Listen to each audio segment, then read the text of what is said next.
If you don't grow, you will never receive any commendation again. So I had a good speech. We had a wonderful time in Harvard, but it's done. It's over. A few hours, I'm done with my final session. It's done. It's over. The inspiration will remain, but my project towards growth, continuity I must progress there. You see that if I camp around all that happened this week in Harvard and I refuse to grow, the failure, my refusal, you see, the bar is always raised. So you will expect more from me the next time you listen to me. You see that? That is the reason why people have godlike expectations over you as a leader. Sometimes you get offended and say, leave me alone, I'm human. Unfortunately, that is the price you have to pay for being ahead. You have taken upon yourself the burden of leadership. That means you must consistently become a worthy inspiration. Nobody should come before you and leave downcast and leave without a healthy challenge to move forward. This was my commitment many years ago. It still remains my commitment. It's impossible for me to talk with you and leave you the way you came. No. The thoughts will challenge your mind, challenge your perspectives, bring an unease within you for growth. And so this is how it is.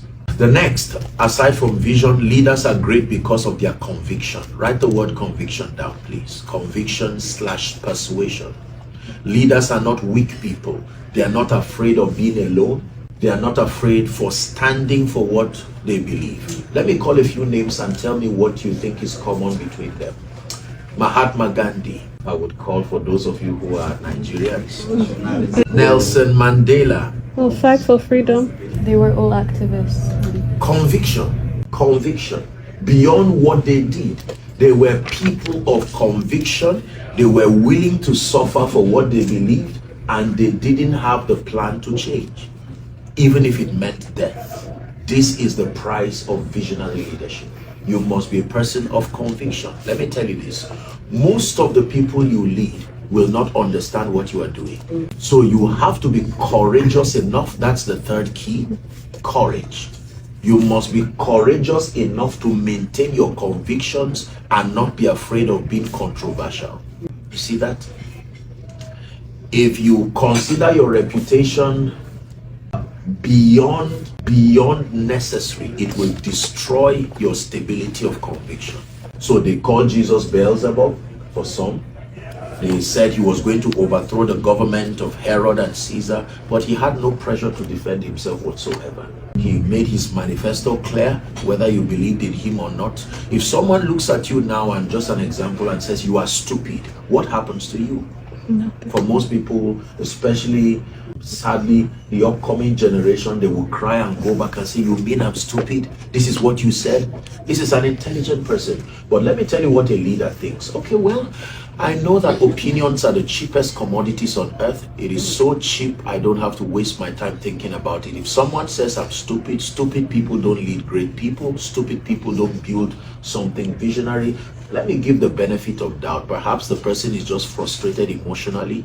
Psychology teaches us that only wounded people wound others. When people try to inflict injury in others, it's a psychological way of looking for healing. And so that orientation just helps you to shrug certain things over and keep moving. Leaders cry, but they do not always cry. They only cry when it's necessary. Jesus wept how many times? Twice. 3 times in fact. 1 as a baby, justifiably so. 2 before Lazarus, as proof of compassion. Is that right? And then 3, Jesus wept. What's the third cry? Thank you. He wept over Jerusalem because of ignorance. Jerusalem, Jerusalem, if you had known in this your time the things that pertain unto your peace, but now they are taken away from you. So I've given you 3 keys for visionary leadership. 1, vision. 2, conviction.